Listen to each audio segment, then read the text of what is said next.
प्रशासन व सत्ताधारी यांच्या कामावर प्रश्नचिन्ह। विरोधी पक्षनेता मंगेश चव्हाण यांची पत्रकार परिषद। सांगली मिरज कुपवाड शहर महानगरपालिकेने सुमारे 600 कोटी रुपयांचा स्ट्रॉम वॉटर ड्रेनेज प्रकल्पाच्या कामाची सुरुवात झाल्याचे विविध वृत्तपत्रातून बातम्या प्रसिद्ध झालेल्या आहेत। परंतु एकंदरीत महानगरपालिका प्रशासनाच्या कामावर प्रश्नचिन्ह निर्माण झाले आहे, अशी माहिती आज विरोधी पक्षनेते मंगेश चव्हाण यांनी पत्रकार परिषदेत दिली। महासभेत या विषयावर मोठ्या प्रमाणात सन्माननीय सदस्यांकडून तक्रारी केल्या। Maharashtra resilience development programme MRDP अंतर्गत शहरात पाण्याचा निचरा करण्यासाठी आधुनिक स्ट्रॉंग वॉटर ड्रेनेज व्यवस्था उभारण्याचा सुमारे 600 कोटी रुपयांचा महत्त्वाकांक्षी प्रकल्पाबाबत मतभेद निर्माण झाले। सदर प्रकल्पाचा 30% रकमेबाबत आज अखेर निर्णय झालेला नाही। त्याबाबत शासन निर्णय प्राप्त झालेला नाही। मित्रा संस्थेची नियुक्ती शासनाने केली असल्याबाबत नियुक्तीपत्र आज अखेर महासभेसमोर आलेले नाही। मित्रा प्राय समूहाची नियुक्ती केल्याबाबतचे नियुक्तीचे पत्र आज अखेर महासभेसमोर आलेले नाही। सदर प्रकल्पाच्या आराखड्याबाबत महासभेत झालेल्या चर्चेप्रमाणे बदल केलेबाबत अगर उपाययोजनेबाबत कोणता निर्णय प्रशासनाने अगर मित्रा संस्थेने घेतला याबाबत ठोस असे प्रशासनाकडून सांगण्यात आलेले नाही। ज्या आजवानी ठेकेदाराबाबत त्याच्या पात्रताबाबत तसेच त्यांना कामाबाबतचा अनुभव, त्यांनी यापूर्वी कोटी व कोणती कामे केली आहे याबाबतची कोणतीच माहिती दिली गेलेली नाही। अगर बँक गॅरंटी दिली गेलेली नाही। या प्रकल्पाचे ठेकेदाराने आज अखेर करारपत्र करून दिलेले नाही। सत्ताधारी व प्रशासन यांचा कोणताही ताळमेळ नाही असे दिसते। यामध्ये मोठे गौडबंगाल आहे। यामध्ये सत्ताधाऱ्यांची टक्केवारीमध्ये गुंतल्याचे दिसून येत आहे। तसेच यामध्ये पाईपलाईनची डिझाईन केली आहे ती ऑफिसमध्ये बसून केली आहे असे दिसते। कारण काही रहिवासी एरियामधून म्हणजेच नागरिकांच्या घरातून पाईपलाईन जाणार आहे व त्यातील नागरिकांची घरे उद्ध्वस्त होणार आहेत। त्या नागरिकांना वाचवण्याचे काम आम्ही करत आहोत। आम्ही कोणत्याही चांगल्या कामाला विरोध करत नाही, परंतु वाईट कामाला आमचा कायम विरोध राहील असे त्यांनी सांगितले।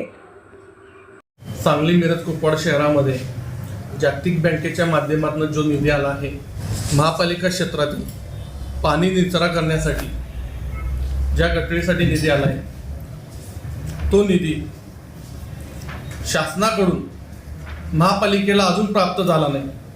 जो शासनाचा निधी आहे 30%, आणि हा निधी प्राप्त व्हायच्या आधी कोणत्याही प्रकारची तांत्रिक मान्यता ह्या ठेकेदारानं न घेता काम चालू करणं हे बेकायदेशीर आहे। महासभेची किंवा स्टँडिंगची दर मान्यता घेणे गरजेचं होतं, तर तो न घेता जागेवर जाऊन काम करणं आणि त्या ठिकाणी संबंधित पदाधिकारी जाऊन त्या दोघांच्यात वाद होणं हे कुठंतर महापालिकेला काळीमा फासण्यासारखा प्रकार काल घडला आहे। तर माझी आपल्या माध्यमातून विनंती आहे, DPR मध्ये महापालिकेनं जर का चेंज नाही केलेत, बदल नाही केलेत, तर एक काँग्रेस पक्ष म्हणून हा झालेला चुकीचा DPR जो लोकवस्तीतून जातो, जो नागरिकांच्या प्रायव्हेट जागेतून जातो, हा कुठंतर बदलून